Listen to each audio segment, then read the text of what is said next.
Saludos desde Euronews. No se engañen con agosto. Pese a la desbandada generalizada en algunos sectores y cese de actividad en muchos otros, lo sustancial sigue en pie y los procesos en marcha no se detienen. No hay más que darle un vistazo al avance de los talibanes en Afganistán, no solo por el golpe de efecto que supone ponerle un coche bomba en la puerta de casa al Kabul al ministro de Defensa, toda una declaración de intenciones, sino por el progreso de las fuerzas talibanes y la voluntad de contraofensiva del ejército no en su mejor momento de moral. Son muchos los afganos, y aquí sí, especialmente las afganas, que saben lo que se les puede venir encima. Mientras, Ankara rechazó este miércoles el plan de Estados Unidos de usar terceros países para tramitar las solicitudes de asilo de refugiados afganos, antes de trasladarlos a suelo estadounidense. Turquía dice que si Estados Unidos quiere acogerlos, que se los lleve en avión sin escalas. Tampoco sabe de agosto la pandemia de COVID. Bajan los contagios en Países Bajos y el Reino Unido, suben en Rumanía y dentro de cada estado sigue cumpliéndose que a menos restricciones, más infecciones y a más vacunación, menos letalidad. Pero tenemos bastante más. El presidente del Parlamento Europeo, David Sassoli, calificó de horrible la muerte del activista bielorruso Vitaly Shishkov, ahorcado en un parque de Kiev. Calificó de escalada grave el que ciudadanos de Bielorrusia sean atacados en terceros países. El exilio bielorruso en Polonia espera la llegada a Varsovia de la atleta Krystiana Chamasiskaya, también con su marido. Y además Nicaragua, con las elecciones, con candidatos seleccionados a la medida por Daniel Ortega en una deriva autoritaria tan solo justificada para consumo interno y muy limitado, porque casi hay más candidatos en la cárcel que en campaña. La última excluida es Berenice Quezada. No sabemos si la última. Les ofrecemos ahora las claves del día en 20 minutos. El incendio en la región de Atenas está controlado, pero preocupa a las autoridades que pueda resurgir debido a las altas temperaturas. La región italiana de Lazio seguirá vacunando contra la COVID a pesar del pirateo de su sistema informático. Los Países Bajos han llegado al pico de la cuarta ola. Ucrania investigará la muerte de Vitaly Shishkov. El entorno del activista bielorruso cree que fue una ejecución planificada por el régimen de Lukashenko. En el primer aniversario de la explosión de Beirut, este 4 de agosto, las heridas para los familiares de las víctimas siguen abiertas. Evacuaciones, vegetación y propiedades calcinadas y más de medio millar de bomberos trabajando, además de voluntarios, fuerzas de seguridad y medios aéreos. Es lo que ha provocado el incendio que comenzó el martes a las afueras de Atenas. El fuego ha sido el peor de los 81 que se han registrado desde el lunes en Grecia como consecuencia de una ola de calor que no se había visto en 40 años y que ha provocado temperaturas de más de 45 grados centígrados. Los indicios apuntan a que se inició por la explosión de un poste eléctrico que no aguantó la presión térmica. Los bomberos redoblan sus esfuerzos para eliminar las últimas llamas que aún arden aquí en Varimpompi. Aunque el incendio está aparentemente controlado, siguen en alerta máxima porque existe el peligro de que resurja. Los bomberos afirman que las próximas horas serán cruciales y peligrosas debido a las altas temperaturas registradas en Grecia durante un largo periodo de tiempo. A pesar de la intensidad de las llamas, solo 7 personas han tenido que ser atendidas por el momento con problemas respiratorios leves. El primer ministro griego presidió el miércoles una reunión de emergencia. Nos enfrentamos a un incendio extremadamente difícil durante una ola de calor extrema. Estos son los incendios forestales más complicados de afrontar, especialmente cuando se producen en bosques cercanos a las ciudades. Es muy importante que hasta ahora, gracias a Dios, no se haya registrado ninguna pérdida de vidas y que el sistema de evacuación haya funcionado eficazmente. El Observatorio Nacional de Atenas aconsejó el miércoles por la mañana a los residentes y visitantes de la zona que se pusieran mascarillas resistentes cuando se aventuraran a salir al exterior. El objetivo es que se protejan del espeso humo del incendio forestal del norte de la región que alberga la capital. Freno a la COVID en los Países Bajos. Esta semana se han reducido un 44% los nuevos contagios en relación a la semana anterior, según datos oficiales. Este descenso es consecuencia del restablecimiento de las restricciones que habían sido levantadas pocas semanas antes. Creemos que hemos llegado al pico o lo haremos muy pronto. También veremos pronto un descenso del número de hospitalizaciones. Sabemos que el número de hospitalizaciones siempre baja con la tendencia que vemos de test positivos. Esto está en concordancia con lo que esperamos. El Reino Unido también registra menos nuevas infecciones, con una caída del 33% en el número de casos en la última semana de julio respecto a los 7 días previos.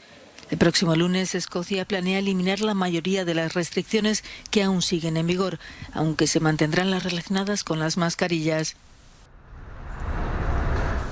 Y las autoridades de la región italiana del Lazio, donde se encuentra Roma, han anunciado que se continuará con las vacunaciones, a pesar del pirateo de su sistema informático. Pero hasta que no se resuelva el incidente, los ciudadanos no podrán inscribirse en la web para ser inmunizados, aunque los ya citados para una dosis sí podrán recibirla. El 60% de los habitantes del país cuenta ya con la pauta completa. Mientras en Rumanía los médicos advierten de que ya ha comenzado la cuarta ola de la pandemia. Se han notificado 230 nuevos casos en un solo día, el número más alto en 24 horas de los últimos 2 meses. La mayor parte de ellos en Bucarest y el condado de Temes, en el oeste del país. Los especialistas señalan que el 80% de los nuevos contagios en una semana corresponden a individuos no vacunados. En el país han sido inmunizadas más de 5 millones de personas, objetivo alcanzado 2 meses después de lo previsto. Controversia en Barcelona por la ampliación del aeropuerto del Prat.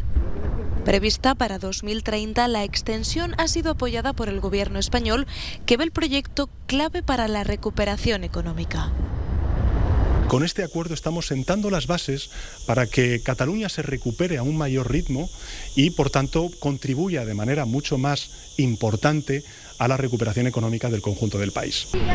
Aplaudida por el sector empresarial, la construcción de una tercera pista es vista como un desastre ambiental por organizaciones ecologistas y por el propio alcalde del Prat. Ampliar la tercera pista a 500 metros supone caer encima de la Ricarda y por lo tanto es en la práctica la desecación de la totalidad de este lago, de este entorno natural. El proyecto afectaría al espacio protegido del delta del Llobregat, de vital importancia ya que protege las zonas húmedas de la desembocadura del río. La extraña muerte del activista Vitaly Shishov ha dejado consternada a la diáspora bielorrusa en Ucrania. Hallado muerto en extrañas circunstancias, Shishov lideraba un grupo de opositores bielorrusos en Kiev. Con el fin de esclarecer los hechos, las autoridades ucranianas han abierto una investigación con 2 versiones, la del suicidio y la de un asesinato encubierto.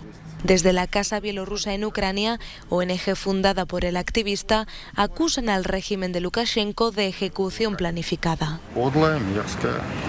Esto ha sido una ejecución vil y desagradable de alguien que merece más que cualquiera de las personas que sirven al régimen de Alexander Lukashenko. Repetiré que fue una ejecución para intimidar a todos los bielorrusos que se encuentran en Ucrania. Especialmente crítico con el régimen de Lukashenko, el activista huyó de Bielorrusia el año pasado tras las protestas contra el presidente por su polémica reelección, cuestionada por Occidente. Las manifestaciones fueron reprimidas con violencia y dejaron un saldo de al menos 35.000 detenidos. El joven disidente había sido amenazado y estaba siendo vigilado días antes de su muerte. Este lunes, horas después de salir a correr, Shishov fue encontrado ahorcado en un parque de la capital ucraniana cerca de su casa. En la actualidad, las principales figuras de la oposición bielorrusa se encuentran en la cárcel o en el exilio, sobre todo en Ucrania, Polonia y Lituania. La velocista bielorrusa Kristina Chimanouskaya ha abandonado Tokio hacia Austria, dando una nueva vuelta de tuerca a la trama diplomática. La atleta olímpica se refugió en la embajada de Polonia en Tokio tras negarse el domingo a tomar un avión de vuelta a casa, donde denunciaba que sería detenida. Chimanouskaya tenía previsto volar a Varsovia, donde se le ofreció visado humanitario, pero en su lugar embarcó en un vuelo con destino a Viena. 7 detenidos por contrabando de drogas en el aeropuerto de Schiphol, en Países Bajos. Los sospechosos trabajaban para una empresa del aeropuerto, lo que les brindaba acceso. Se les acusa de blanqueo de dinero e importación de drogas tras semanas de investigaciones en las que se han intervenido teléfonos, descifrado datos codificados y vigilado a los sospechosos. Se interceptaron 321 kilos de cocaína por valor de 16 millones de euros. Al menos 3 muertos y unos 40 heridos, algunos de gravedad, en el choque de 2 trenes en la República Checa. Poco después de las 8 de la mañana de este miércoles, un expreso alemán procedente de Múnich con destino a Praga colisionó con un tren de cercanías en las proximidades de la localidad de Milabce, en la región de Pilsen, junto a la frontera con Alemania. Según el ministro de Transportes checo, el tren de alta velocidad alemán se había saltado una señal de parada, encontrándose luego de frente con el cercanías que circulaba por la misma vía. Junto a las ambulancias han acudido al lugar del siniestro 4 helicópteros para trasladar a los heridos a hospitales cercanos. En las tareas de socorro participan equipos de ambos países. Una tragedia que recuerda a la del año pasado. En julio de 2020, 3 personas perdieron la vida y decenas resultaron heridas en 2 accidentes de tren en la República Checa. Seguirá defendiendo a su país y a sus compatriotas, es lo que ha dicho el ministro de Defensa en funciones de Afganistán, después de que un coche bomba explotara cerca de su casa en una de las zonas más seguras de Kabul. El ataque se produjo horas después de que el ejército afgano instara a los residentes de otra ciudad a evacuar antes de una operación contra los talibanes. La explosión del martes por la noche se produjo cerca de la casa de Bismillah Mohammadi, en el corazón de la capital. Un ataque suicida llevado a cabo por terroristas salvajes tuvo como objetivo mi casa. Durante el incidente, por la gracia de Dios, ni yo ni los miembros de mi familia resultamos heridos, pero lamentablemente varios de mis guardaespaldas sí. Les aseguro a mis queridos compatriotas que este tipo de atentados no pueden afectar a mi voluntad de defender a mis compatriotas y a mi país. Al menos 10 personas resultaron heridas y las autoridades han confirmado la muerte de todos los atacantes. Tras el atentado, cientos de personas salieron a la calle en apoyo a las fuerzas gubernamentales afganas. La explosión se produjo en el marco de una reciente escalada de violencia por parte de la milicia islamista fundamentalista. Los ataques han aumentado considerablemente desde que el presidente Joe Biden anunció que las tropas estadounidenses se irían en septiembre. Anteriormente, el martes, un comandante del ejército afgano había instado a los habitantes de Lashkar Gah, la capital de la provincia de Helmand, a abandonar sus hogares si los talibanes estaban activos en la zona. La milicia islamista está avanzando en el sur de Afganistán, capturando 9 de los 10 distritos de la capital de la provincia. Las fuerzas gubernamentales afganas han lanzado ataques aéreos respaldados por Estados Unidos en un esfuerzo desesperado por defender la ciudad de Lashkar Gah. Su caída supondría un importante punto de inflexión en la ofensiva de los talibanes a medida que las fuerzas estadounidenses y de la OTAN completan su retirada del país.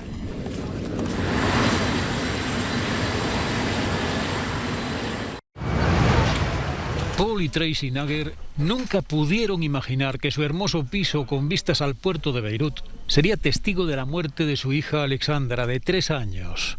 Lexu, como les gusta llamarla. Ha pasado 1 año desde la explosión, pero las heridas siguen siendo muy profundas y no pueden volver a su casa. Rara vez van a su piso de la capital libanesa. Y hoy se sientan para esta entrevista por primera vez en la misma sala de estar en la que Alexandra fue golpeada por la explosión y perdió su vida.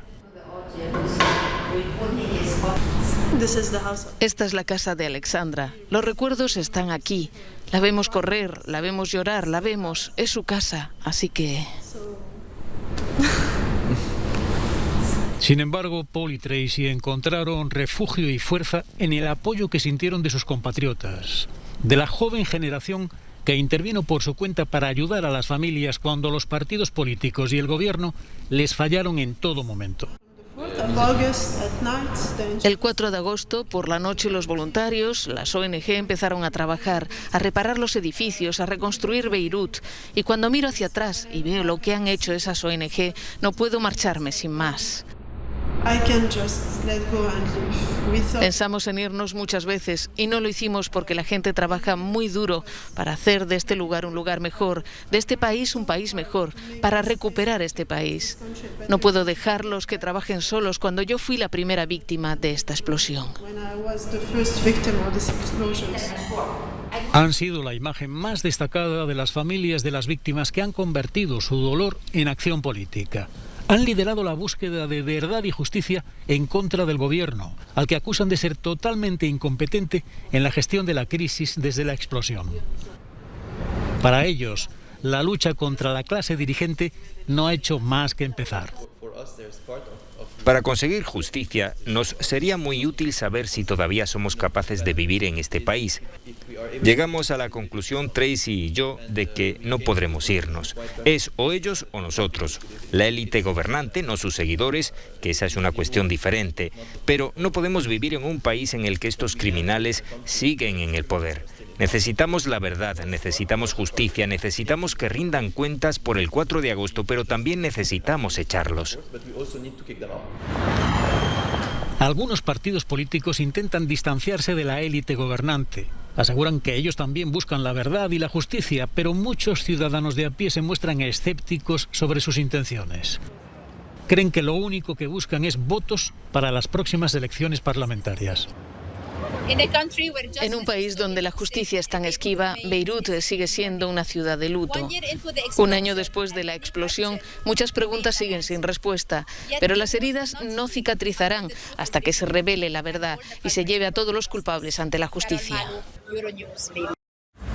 Si no fuera por estos coches militares aparcados frente al Parlamento tunecino, justo al lado de la oficina del primer ministro, ahora vacía, nadie se imaginaría que Túnez atraviesa otro momento crítico en su historia política, desde que el pasado 25 de julio el presidente Kais Saied asumiera el control total del gobierno.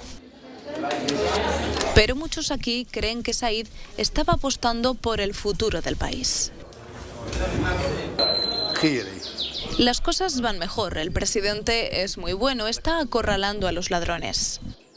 Los ladrones a los que Abdelhamid se refiere son los miembros de la élite política tunecina, cuya imagen está ahora dañada por años de inacción y mala gestión. Ellos secuestraron la revolución, afirma Abdel Nasser, uno de los símbolos de la revolución tunecina de 2011, precursora de la primavera árabe. La noche en la que el expresidente de Túnez, Ben Ali, huyó del país, Abdel Nasser fue el primero en desafiar el toque de queda impuesto por los militares para salir a celebrarlo. Me acuerdo de todo, recuerdo todos los detalles, sobre todo el sentimiento de victoria. Yo era un líder del sindicato estudiantil. Me detuvieron 2 veces, estuve en la cárcel, me golpearon, pero nunca me rendí.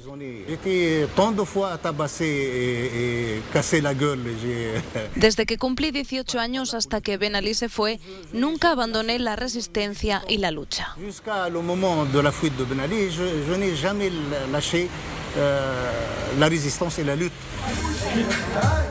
Muchas cosas han ocurrido en estos 10 años. El dinar tunecino ha perdido un 50% de su valor y la vida es ahora extremadamente difícil. El impacto de la pandemia ha puesto al límite a los tunecinos, que han estado exigiendo cambios importantes.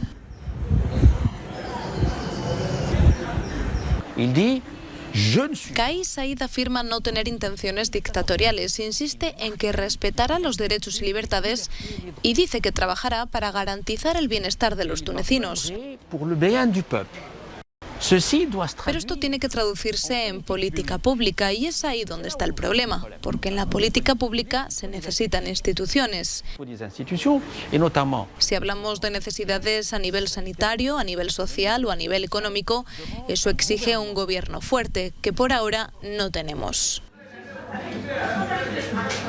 Asolado por meses de estancamiento político y un nuevo pico de la pandemia aún más mortífero, Túnez, en su día pueblo de esperanza, tendrá que aprender de las lecciones del pasado para reconstruirse como un país más fuerte.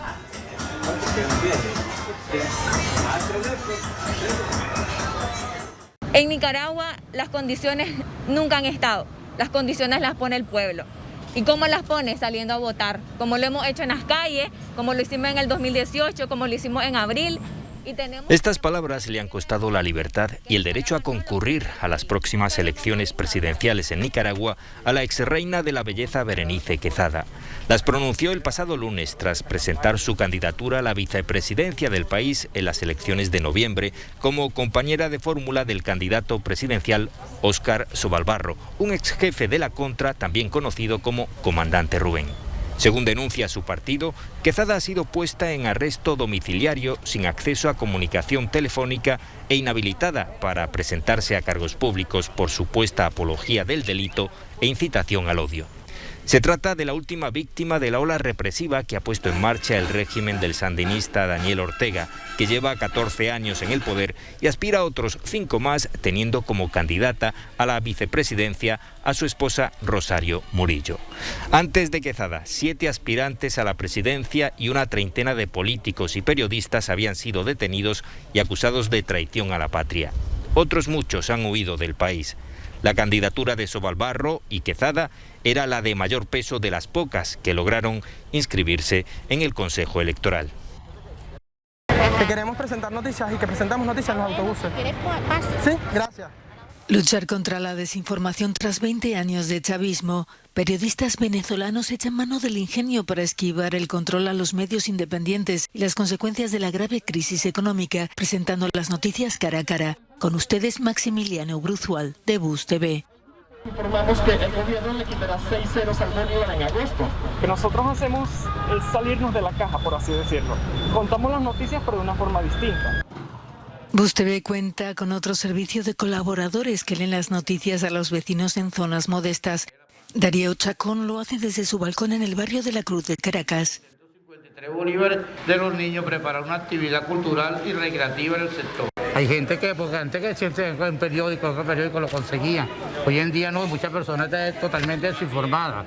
¿Qué sucede? Que nosotros aquí nos encargamos de darle quizás un poco menos la información, pero se mantienen informados semanalmente por medio de nuestros servicios que estamos prestando. Daniel Alvarado, del Instituto Prensa y Sociedad, subraya el ambiente hostil que sufre la profesión. Este ha sido como el lado positivo de lo que ha traído, las terribles consecuencias que ha traído para el ejercicio periodístico en el país, la censura y las condiciones precarias, ¿no? Se colocaban aquí al frente nacionales y universales. Francisco recuerda hasta dónde llegaban las pilas de periódicos en su kiosco hace años. Desde la llegada al poder de Nicolás Maduro en 2013 han cerrado más de 60 medios informativos. Algunos ahogados por las multas multimillonarias impuestas por acusaciones de promocionar el odio y la desestabilización del gobierno. Si puede, por favor, después de que lo lea, compártaselo a otra persona. Y hasta aquí hemos llegado en Euronews hoy.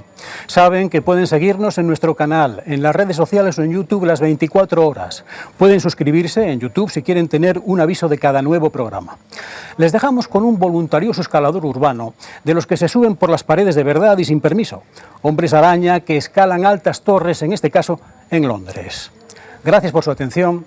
Hasta la próxima.